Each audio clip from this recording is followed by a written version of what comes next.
अस्सलाम वालेकुम मेरी वाईटी फैमिली। तो कैसे हो आप सभी? उम्मीद करती हूँ मेरे सारे सब्सक्राइबर बहुत अच्छे होंगे, बिल्कुल ठीक ठाक होंगे।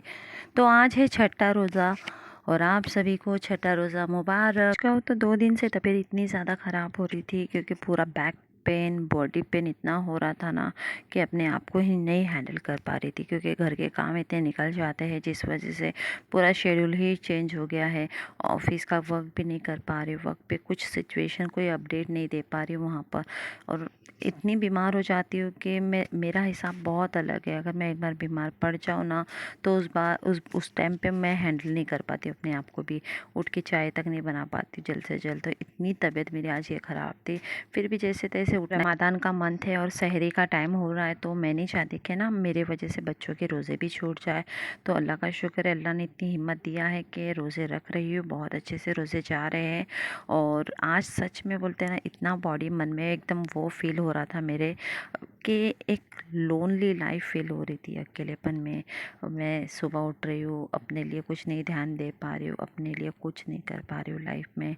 और बस पूरी ज़िंदगी का जो शेड्यूल है वो बस बच्चों के पीछे जा रहा है। खुद के लिए कोई वक्त नहीं, खुद के लिए कोई टाइम नहीं है अपने लाइफ के लिए। कभी कभी मन में आ ही जाता है कि चलो यार शादी कर लूँ, अपनी लाइफ सेटल कर लूँ। बट जब आपके सामने लाइफ में है ना रिस्पॉन्सिबिलिटीज़ आ जाती है ना, तो उस रिस्पॉन्सिबिलिटीज़ की वजह से कुछ समझ में नहीं आता है कि क्या करूं। खैर मेरे पीछे तो मेरी ज़िम्मेदारी इतनी है ना कि मैं बता नहीं सकती कि इन बच्चों की ज़िम्मेदारियों को मुझे देखना है। आज बड़े ज़रूर हुए, लेकिन इन रिस्पॉन्सिबिलिटीज़ की वजह मैं अपने फ़ैसले खुद के लिए नहीं ले पा रही हूँ। मुझे अपना वो दिन और वो टाइम याद बहुत आता है कि जब मेरे सामने मेरे लिए मेरी लाइफ के लिए बहुत ऑप्शन थे।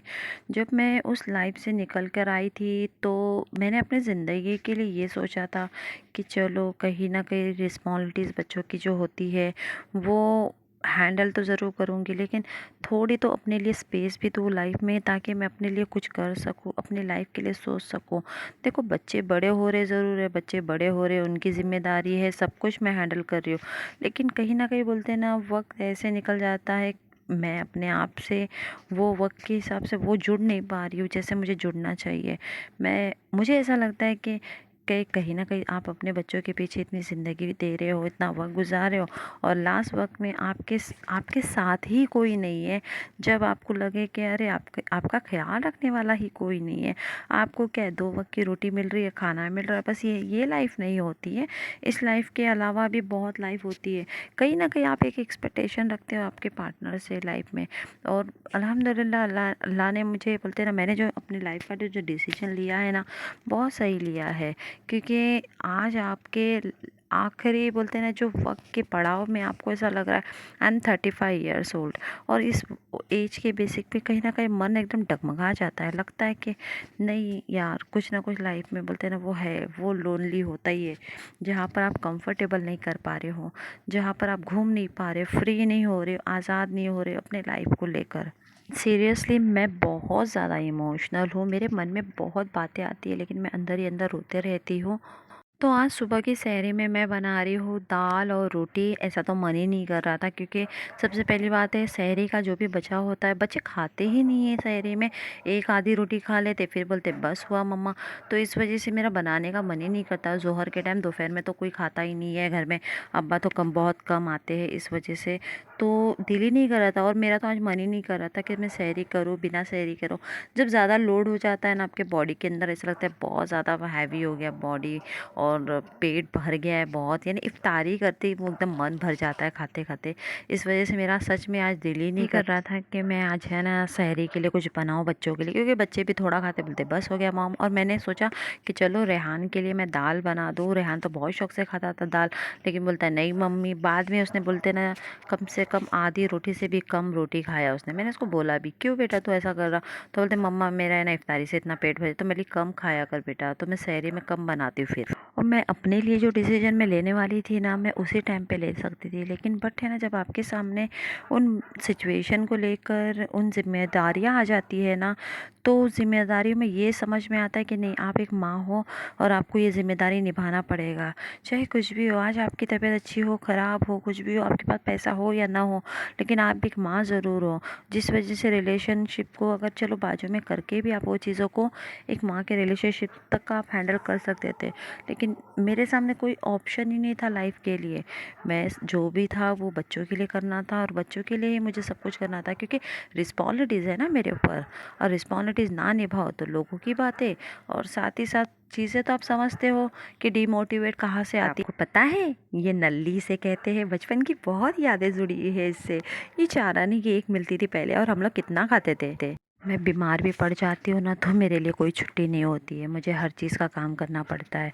ऑफिस से लेकर घर का काम हो या बच्चों की रिस्पॉन्सिबिलिटीज़, वक्त ही नहीं निकाल पाती बाहर के लिए। और मैं उन लड़कियों को, उन औरतों को कहूँगी, जीना है तो खुद के लिए लाइफ जीना सीखो, क्योंकि आपकी खुशी के लिए कोई अहमियत नहीं रख सकता। क्योंकि आप दूसरों की खुशी ज़रूर ढूंढती हो, दूसरों की खुशी में भी अपने लिए खुशी ढूंढती हो, लेकिन आखिरी वक्त में आपके लिए वो वक्त नहीं मिल पाता है, आखिरी वक्त में वो खुशी आपको नहीं मिल सकती है। क्योंकि आपकी खुशी, क्या लगता है आपको, आपकी खुशी क्या है? थोड़े पल के लिए आपको खुशी मिल जाती है बस, ओके, बट ज़िंदगी भर का जो दर्द है, वो पेन है, वो आपको ही झेलना है। और कमेंट्स करके ज़रूर बताना कि किस किस के घर में इस तरह की दाल बन जाती है। आज मैं तुअर की दाल बनाई हूँ, रेहान के लिए बहुत पसंद है उसको। पसंद होने के बाद भी उसने सहरी में आज खाया ही नहीं, कुछ पाव रोटी खाया बस। और ये दाल इतनी बनाई थी ना मैं, क्योंकि दाल रात तक रह गई है। शाम की इफ्तारी के लिए चने की दाल और इसी के साथ काबुली चना मैंने भिगा के रखी थी, सोची बनाऊंगी, बट ये तक आज बना नहीं पाई, इतनी तबीयत खराब था। तो 3:45 होने का वक्त हो गया है। फाइनली आपसे मैं दोपहर के बाद मिलती हूँ। अपना ख्याल रखिए और स्ट्रांग रहिए, लड़कियों को हमेशा स्ट्रांग रहना चाहिए। अस्सलाम वालेकुम, welcome back to our YouTube channel. Guys, कैसे हो आप सभी? मेरी तबीयत अभी भी ख़राब है, लेकिन आपको बताना चाहूँगी, आप लोग दुआ करिए मेरे लिए, ताकि जल्द से जल्द तबीयत ठीक हो जाए। अब ऐसे तबीयत ख़राब में भी आप सोच रहे होंगे ब्लॉग क्यों बना रही, तो ब्लॉग बनाना भी ज़रूरी है, वरना तबीयत ख़राब रहेंगी तो काम नहीं कर पाऊंगी, घर का भी काम नहीं हो पाएगा, ऑफिस का काम नहीं हो पाएगा, तो कुछ ही ध्यान नहीं दे पाऊंगी। इस वजह से मैंने सोचा चलो ब्लॉग तो कंटिन्यू रखूँगी इंशाल्लाह, अल्लाह ने चाहा तो। और आज सुबह सहरी तो हो नहीं पाई मेरे से, तो मैं बिना सहरी के रोज़ा रखी हूँ आज। और सच में बता रही हूँ, सहरी अभी बज रहे 4 बज रहे गाइस, बता रही प्रिपरेशन करना है। आज मैं बनाने वाली हूँ चिकन रशियन कटलेट। तो ये रेसिपी की प्रिपरेशन अभी चल रही है। तो आपको बताना चाहूँगी कि दिल ही नहीं करता सच में सुबह सुबह कि कुछ बनाऊंगी नहीं, ऐसा लगता है कि सुबह सुबह लोग खाते ही नहीं है। ये देखो, रोटी भी वैसी रह गई है, दाल भी वैसी रह गई है, और वो पापड़ कुछ भी। रेहान इतना शौक से खाने वाला दाल चावल कुछ खाया ही नहीं, तो मैं बनाऊं किस लिए? सच बता रही, मेरा दिल नहीं कर रहा बनाने का। अब सीधा बोलूंगी चाय टोस्ट खा लो, पोहे के साथ चाय खा लो बस, या फिर पोहा बना लूंगी सुबह सुबह, वो चल जाएगा। खाते ही नहीं है लोग। मैंने खाया इसलिए क्योंकि लेट हो गया था रात में, यानी उसी दिन रात में मैंने खाई थी बिरयानी, ठीक है। यानी जैसे इफ्तारी हो गई थी, इफ्तारी में कम करी, और फिर मेरे को लगी भूख, तो 11 बजे मुझे इतनी भूख लग रही थी, इतनी भूख लगी, तो मैं सोची चलो बिरयानी खा लेती। मैंने बिरयानी खा ली, मेरा पेट इतना भर गया उससे, तो मैं सच में, मेरा मन ही नहीं कर रहा था कि मैं कुछ खाऊं, क्योंकि बिरयानी भी खराब हो जाएगी ना गाइस, तो इस वजह से मैंने बिरयानी फिनिश करी। और आप लोग नए हो तो चैनल को सब्सक्राइब जरूर करना, प्यार देना, ढेर सारा प्यार देना। सारी वीडियो मेरे आप लोग देखते हो तो ज़रूर पूरी वीडियो देखते रहना। ज़िंदगी में हम सफ़र की ज़रूरत होना बहुत ज़रूरी है, लाइफ में सच कहती हूँ, बहुत ज़रूरी है। बीमार हो, आपकी तबीयत ख़राब है, कैसे चीज़ों को मैनेज होगा, क्या होगा लाइफ में। मैं तो ऊपर से पता नहीं ये चीज़ें मेरे मन में क्यों आती है, कैसा होता है, अल्लाह मेरी जान निकल जाएंगी, पता नहीं ऐसे ही निकल जाएंगी बिना निकालने का, अपनी ज़िंदगी को बिना देखे हुए, बिना जिए हुए। सच में गाइस, सच लाइफ में खुद के लिए जीने के लिए कुछ नहीं है मेरे पास, खुद के लिए अपने लिए जीने के लिए कुछ नहीं है। मौका बहुत चला गया लाइफ से, सच कह रही, लाइफ का मौका बहुत चला गया मुझसे, लाइफ का मौका मेरे से बहुत चला गया। क्योंकि आपको पता है, मैं अपने ब्लॉग में हमेशा बोलती हूँ, यही बात बोलती हूँ कि खुद के लिए सीखो जीना, खुद के लिए सोचो। वक्त निकल जाएगा, कोई आपके लिए कुछ नहीं सोचेगा। आप कैसी रह रही हो, कैसा जी रही हो, कैसा खा रही हो, कैसा पी रही हो, क्या हो रहा है, आपके मन में क्या है, आपकी फीलिंग्स क्या मायने कर रही है, कोई नहीं पूछता है। वो आपका मन जानता है, आपका दिल जानता है कि वो आप कैसी जी रही हो जिंदगी के अंदर। तो अभी मैं आलू बॉईल करने के लिए चढ़ा रही हूँ। लाइफ में मौके चले गए ना तो खत्म हो गई बात। मुझे अपने लाइफ में ना, मेरे खुद के लिए जीने के लिए मुझे वक्त नहीं मिला, क्योंकि हम सिचुएशन सही है, इस तरह से बिजी हो जाती है औरतें। माँ है ना, हम माँ बन जाती है ना, तो माँ बनने के बाद बोलते ना, वो इमोशनल जुड़ा होता है ना बच्चों से, कि नहीं बच्चे चाहिए, नहीं ये चाहिए। सच बता रही हूँ, मैं अपने लाइफ में ना हमेशा अपने लाइफ में ना मजबूर बनी पड़ी हूँ। मेरी लाइफ बहुत मजबूरी से गई है, मैं मजबूरी की जिंदगी जी हूँ बहुत। हमेशा कहती हूँ ना लाइफ में, ये सोसाइटी जो लोग बोलते हैं शादी मत करो, अभी ये मत करो, सच बता रही हूँ, वो लोग है ना आपकी फीलिंग्स और आपके अकेलेपन को दूर करने के लिए नहीं आएंगे। अपने बारे में ना, जिंदगी के बारे में सबसे पहला सोचो लाइफ में। कुछ नहीं, आपको आपको लाइफ में बोलते हैं ना, उभरने का मौका ही नहीं मिलेगा। मैं अपनी जिंदगी में, मालूम है, मैं अपनी जिंदगी में फैसले कब से ले लेती थी, मैं सच में ले लेती थी, क्योंकि मुझे जिंदगी का पता था सब चीज़, कि मेरे साथ क्या होने वाला है ये भी पता है। मैं उलझ जाऊंगी, झुलझ जाऊंगी बच्चों के बीच में, सब चीज़ मैं सब पता था मुझे लाइफ के बारे में। लेकिन बोलते ना, वो अपने मन को मैं झूठी तसल्ली से जिंदा रखी हूँ, झूठी तसल्ली। आज क्या है, आज मैं बीमार हूँ, अकेली हूँ, घर में रहती हूँ, नहीं कुछ नहीं। अगर आप सोचे होंगे पेरेंट्स के बारे में सोचने के लिए कि पेरेंट्स क्यों नहीं सोचे, पेरेंट्स अपनी बोलते ना, वो पुरानी जो सोच है ना उसी में रहकर है ना, उन्होंने कुछ सोचा नहीं मेरे बारे में उस टाइम पे। जब वो सिचुएशन से मैं गुजर कर आई तो काफ़ी चीज़ें मैंने अपने लिए भी डिसीजन लिया था, सच पता है, स्ट्रॉन्ग डिसीजन मैं लिया था कि नहीं मैं डिवोर्स ले लूँगी, बस मूव ऑन हो जाऊँगी पहला। बट पेरेंट्स ने सोचा ही नहीं था उस टाइम पे। पेरेंट्स बोलते थे नहीं, बोलते वो समाज, सोसाइटी, मेंटालिटी उनकी वैसी थी ना, इस वजह से मैं दब गई। मैंने सच बता रही, मैं हर लड़कियों को बोलती हूँ कि आपको अगर आपके पेरेंट्स बोलते हैं कि नहीं तलाक मत लो, नहीं ये मत लो, अरे भाई तुम्हारे साथ जिंदगी गुजर, तुम अकेली कैसे जिंदगी गुजार रही हो तुम्हें पता है ना। तुम्हारा कोई आने वाला नहीं, सबसे करीब के भी लोग तुम्हारे नहीं आने वाले तुम्हारे पास। क्या होने वाला है, आप आखिरकार चिल्लाते रह जाएंगे बच्चों के पीछे, अपनी जिंदगी को झुलसा देंगे। कौन आपके बारे में सोचेगा, कौन कब सोचेगा, कब होगा आपके बारे में सोच के? कोई नहीं सोचता, आपको खुद सोचना पड़ता है अपने बारे में। सोचो, और मैं आपको दावे के साथ बोलती हूँ, जो लड़कियां आज के टाइम में गलत डिसीजन करके चली जाती है ना, सच बता रही हूँ, वो अपनी जिंदगी कैसे भी जी लेती है, लेकिन कुछ ना कुछ तो फैसला लेकर कर लेती है लाइफ में, निकल जाती है, सच बता रही हूँ। जिंदगी में अफसोस तो होता ही है, काश फैसला लेते, काश कुछ होता, काश ये होता, काश ये होता, काश वो होता, सोचना चाहिए। पेरेंट्स को नहीं सोचने की, पेरेंट्स को सोचो ही मत कि पेरेंट्स क्या बोलते क्या नहीं बोलते। अपना डिसीजन है लाइफ में, अपना लो। तुम्हारी अकेली तन्हाई, अकेलापन के लिए कोई नहीं देखने वाला, तुमको देखना पड़ेगा। बहुत अकेलेपन में मैं रोती हूँ, ऐसा नहीं कि नहीं, मेरे आंसू किसी को दिखाई नहीं देते, क्योंकि मैं वैसे रहती हूँ घर में कि नहीं किसी को नहीं, कुछ नहीं बताना, कुछ नहीं दिखाना, कैसे जीना है। मैं भी अपनी लाइफ जीना चाहती थी, मैं भी खुश रहना चाहती थी। आज मुझसे बोलते ना, मेरा 8 से 9 साल जो छीन गया चीजों की वजह से, सोसाइटी, समाज क्या बोलता है, ये क्या बोलता है, यही वैसे मेंटालिटी बोलती ना, जब तक आप अंदर आपके अंदर मेंटालिटी को नहीं चेंज कर पाएंगे ना, आप आगे नहीं बढ़ पाएंगे। आप उसी मेंटालिटी के अंदर रहेंगे, सोसाइटी क्या बोलती है, समाज क्या बोलता है, ये क्या बोलता है, पेरेंट्स क्या बोलते हैं। मैं तो बोलती हूँ किसी की फिक्र ना करो, लाइफ में मूव ऑन हो जाओ, खत्म करो। अगर जो रिश्ते से आपको बंधे हुए रिश्तों से घुटन होती है, जो रिश्ते से आपकी जिंदगी को लगता है कि नहीं हो रहा है, कुछ नहीं हो पाएगा, कितना भी आप लोग अपने रिश्तों को जोड़ जोड़ के रखो, कुछ नहीं हो रहा, कुछ नहीं हो रहा, मूव ऑन हो जाओ। लाइफ में मूव ऑन होना ही बेटर है ना, मेरी ऐसी हालत हो जाएगी जिंदगी में अकेलेपन। ये तो बोलते हैं ऊपर वाले ने मुझे हौसला बना दिया, तो ये सब चीजें बच्चों का करना, हैंडल करना चीजों को, पता कैसा इस समाज का डोगलापन मैं आपको बता देती हूँ। तो ये है कि एक बच्चे की रिस्पॉन्सिबिलिटीज का फर्ज है ना, सिर्फ माँ के ऊपर नहीं होता है, बिल्कुल नहीं होता है, बाप के ऊपर भी होता है, क्योंकि पैदा करने वाली अकेली औरत नहीं होती है, उसके अंदर हिस्सेदार है ना, वो आदमी भी होता है।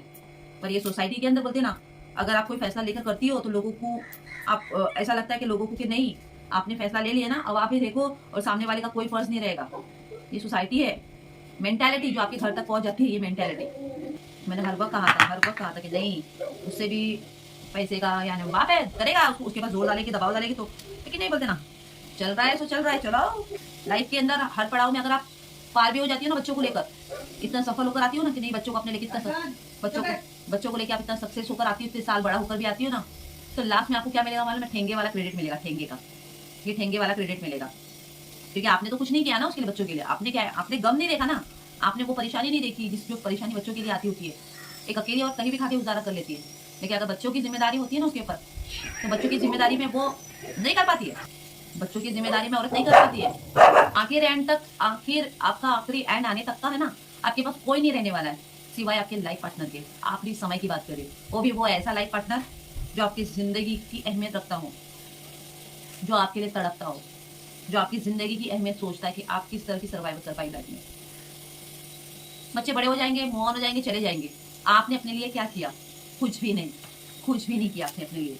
शुरू से कहते हुए आई हूँ, मैं हमेशा कहती हूँ लड़कियों को और औरतों को अपने बारे में सोचो, अपने बारे में सोचना शुरू कर दो। ठीक है, तुम अपने बारे में नहीं सोचेंगे ना, तुमको किस चीज की आस है? बच्चे बड़े होकर कमा के देंगे, ये बच्चे आज के टाइम के बच्चे कमा के देंगे आपको, उनकी 2 से 3 वक्त की रोटी खाने के लिए आप बैठी हो, ताकि जिल्लत की बातें आपको सुनना है। इतना जिंदगी को झुलसा दी, अपनी जिंदगी बर्बाद कर दी हो। मैं शुरू से अपने बच्चों के ऊपर डिपेंड तो बैठी नहीं, पहले से मैं आप बात बता रही है, मुझे पता था मेरे बच्चे बड़े होंगे, उनकी जिंदगी है, वो देखेंगे क्या करना है, उनको अपना डिसीजन खुद लेना पड़ेगा। मैं नहीं आज कर देती हूँ, नहीं आज करूँ, सिर्फ बोलते ना, वो वक्त के साथ जो एज गुजर जाती है ना आपकी, वो उम्र गुजर जाती है, वो उम्र की वैल्यू किसी ने आपकी कदर नहीं की। आई वॉज 25 ईयर्स ओल्ड, आप सोचो उस टाइम की बात, 25 साल की age, now I am 35 years. कितना फर्क आया होगा लाइफ के अंदर मेरे, कितना। आपके बारे में आपको खुद को सोचना है, किसी और को नहीं। जमाना नहीं सोचेगा आपके बारे में, परिवार भी नहीं सोचेगा, मैं आपको बता रही हूँ, नहीं सोचेगा। आप अकेलेपन से काट रही हो, जिंदगी गुजार रही हो, मेंटेलिटी अपने परिवार के ना जमानों की वजह से भी नहीं बदलेगी, क्योंकि वो खुद नहीं प्रिपेयर्ड है ना इस चीज से। तो वो तैयार नहीं हो गया कि एक लड़की की लाइफ किस तरह से डिस्ट्रॉय हो रही है घर में रहकर, किस तरह से एक लड़की, उसको हमने मूव ऑन नहीं करवाया लाइफ में। परिवार का साथ अगर इंपॉर्टेंट नहीं है तो लड़की टूट जाती है, टूट जाती है। फिर बोलते ना जिंदगी का हौसला उसको है ना, चाहे वो लोग बहुत अलग नजरिए से सोचे, ये सोचे अरे अफेयर है, बॉयफ्रेंड है, तो लाइफ में पार्टनर ही होगा ना उसका, जो भी होगा उसका खुद का डिसीजन होगा। अब वो नजरिया मेंटालिटी बॉयफ्रेंड है, वो है, ये है, तो लाइफ में ये सोचते रहेंगे बॉयफ्रेंड है उसका, ये है, तो भाई जीने का मौका उसको मिलेगा कब मिलेगा? नहीं भाई, अपने लिए सोचो गाइस, सच बता रही थी, नहीं सोचेंगे ना, मूव ऑन नहीं होंगे ना, आज कोने में ना एकदम बैठे रह जाएंगे आप अकेलेपन में, नहीं कोई देखेगा आपके लिए, नहीं सोचेगा आपके बारे में। मैं भी बीमार पड़ती हूँ भाई, मुझे भी लगता है अकेलापन लगता है, मुझे भी लगता है अकेलापन लगता है, ऐसा लगता है अकेलापन खाता है, अकेली जिंदगी गुजारी, कोई पूछने वाला होता नहीं है, खा रही हूँ मैं, तबियत कैसी है, बीमार हूँ, कुछ हूँ, पूछने वाले का बोलता नहीं, वो बोलता हूँ, वो वर्ड चाहिए मुंह से कि भाई कोई पूछे आपको। बदलाव लाना बहुत जरूरी है लाइफ में, इसी बदलाव से ना आप अपनी लाइफ के अंदर इतना बदलाव ला सकती हो कि कुछ सोच पाएंगे, वरना आप वैसे ही जिंदगी में रहेंगे, कोई पूछने लाइफ का नहीं लेगा। मैं कहती हूँ कि हर कोई भी लाइफ ऐसी जरूरी नहीं है कि मैरिज सक्सेस नहीं होती है या लव सक्सेस नहीं होता है। कोशिश करने के लिए आपको चाहिए ना, आप बैठे, चिकन बॉईल करके हमने रखा था ना, ये देखिए जिप लॉक में कितना फायदा है।